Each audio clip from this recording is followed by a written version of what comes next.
In this video I am going to give you an overview of eViews 10 software package. So here on the taskbar I have eViews icon. So click on it.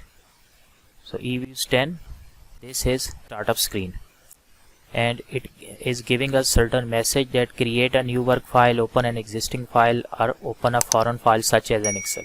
And if you have some recent data files, so then all those files will be shown here in the recent files. And if you want to get support or help, so here are certain options: eViews help, online tutorials, and eViews illustrated. At the top we have the menu bar containing the usual options: file, edit, object, view, proc, quick options. Most of the time we will be using this object and procedure, proc, and the quick menu. And even you can use additional windows as well, but these are the most commonly used menu items. And below this menu bar we have the command bar. So here we usually type commands, and there are two tabs, command and capture. So if command tab is selected, then we can type commands, and capture contains the record of what we do in eViews. So whether we use menus or we write commands, each single thing that we will perform on any data set, the commands that work behind those menu items or those dialog boxes, that are actually captured in the capture window. So here this black portion is called the eViews work area, and here generally several different windows are displayed, so and we can work with them. And at the bottom we have this welcome to eViews. This is status bar, welcome to eViews message, and this portion is actually giving us the path of the file. And then we have the database equals none. So currently we are not working on any database, and WF equal none, it means no work file. So that's a quick overview of this. What I'm going to do, I don't want to create a new work file, eViews work file, by clicking on this. Instead we can do the same job by going to the file menu and choosing new. So for now just click on cross. So now first thing that I'm going to do is to create a new work file. So go to the file menu and then choose new, and then in the sub menu select work file. So click here. So here is a new dialog box with the title work file create. So and now work file structure type. So now we need to provide some details. So the default chosen option is the dated or regular frequency. If you are using time series data that occurs at regular intervals, so we need to select this dated option, which is regular frequency. And if you are using cross-sectional data, so that is unstructured or undated. Please note that if you are using time series data, then of course you cannot shuffle the observations, because any data point or any observation that occurs in the year 1980, say, so that will occur after the observation for the year 1979. So there is some systematic order, systematic pattern. But if we are using cross-sectional data is undated, unstructured, so we can shuffle the data. And the third one is the balanced panel. If you are dealing with panel data, then you need to select this option. So I'm going to cover first two options one by one in this tutorial. So and then we will have a separate video on the balanced panel case. So first select this unstructured undated option.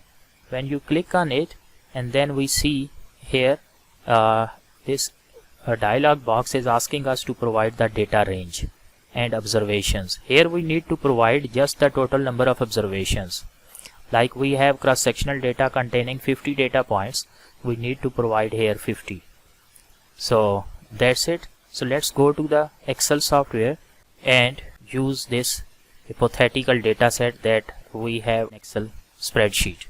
So this data is hypothetical data. These are just random numbers, uniform random numbers between 0 1 that I generated using rand command. So let's say this is our data, and The data contains 16 observations on each of these three variables y, x1 and x2. Simply copy it and here come to the eViews window and you need to put here 16. So we have 16 observations, so you need to type 16 here, the total number of observations, and at the bottom it is asking us to provide work file names. So WF name, so suppose I add here regression, so simple reg. So we will come to these two options in next dialog box where you will see that what this page means and what this WF.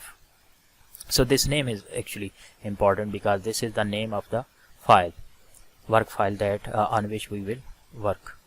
So click on OK once you are done. So here is a new dialog box. This is the work file. We have designated this name, regression, and this is located in this path, C users Mumtaz documents regression. And if you extend this .wf1, wf1 is the extension of this work file.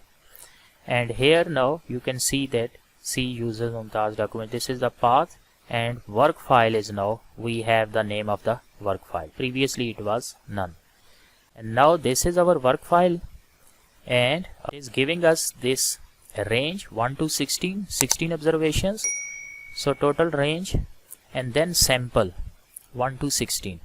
If let's say you want to do the analysis only on first 14 observations, so then you can reduce the sample. You can set the sample to only 14 observations. Instead of 1 to 16, you can set it to 14, 1 to 14, or even you can change the starting number like 5 to 16 or 5 to 11. So it's up to you. So you can adjust this sample and all the analysis that will be done on this sample data. So on the chosen sample range. So actually this sample can be reduced part of this whole data. And by default this eViews, it creates these two objects, the C or beta or constant, and then the resid.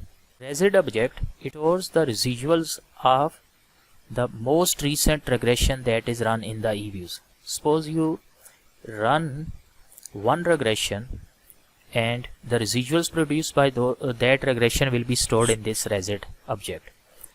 And if let's say you run a second regression, the residuals obtained from the second regression will be stored in this resid object by overwriting the previously stored residuals.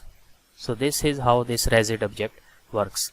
And if you want to keep the residuals of the first regression as well, then you can create a new variable, and we will learn how that new variable is created in this within this eViews. And here are the pages. So recall that we provided the name of the page as simple_reg. So and then we have here another tab of new page. If we want to work on multiple data sets within this same work file, the name of the work file is regression. If we want to currently we are working on this page, simple reg. Let's say I want to create another file here, and I want to do separate page for the multiple linear regression, suppose. So then that can be performed here. Or if you want to do some sort of additional data, a new data set like panel data or time series data, that data can also go to this new page. So once we have the basic settings, now the next task is to copy that data set. This data set that is available here in Excel. Now I'm going to shift this data set to eViews. There are a number of ways that can be done. The simplest one is by going to the quick menu and then selecting this option, empty group edit series. So click on this. When you click on this, a new window like Excel spreadsheet appears. So all you need to do is, we have already copied it, but just for clarity, reselect this data set, right click and copy it, and then coming to the eViews window, and here please note that we have copied the column headings. These are the labels or headings.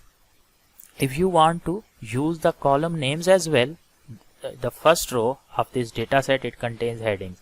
You want to use these, then you need to scroll up one time by clicking on this scroll up bar. Once you click on this scroll up, then you have this cell, right click on it and choose paste. Once you choose paste, data gets pasted here. So now you can see that at the top row we have the variable names, and then at serial number 1 we have the first data, the first data points, and it goes up to 16, row number 16. So once you are done with this, if you scroll this window rightward slightly, and here on your work file you can see we have these three names, x1, x2 and y. So it means the data has been pasted successfully.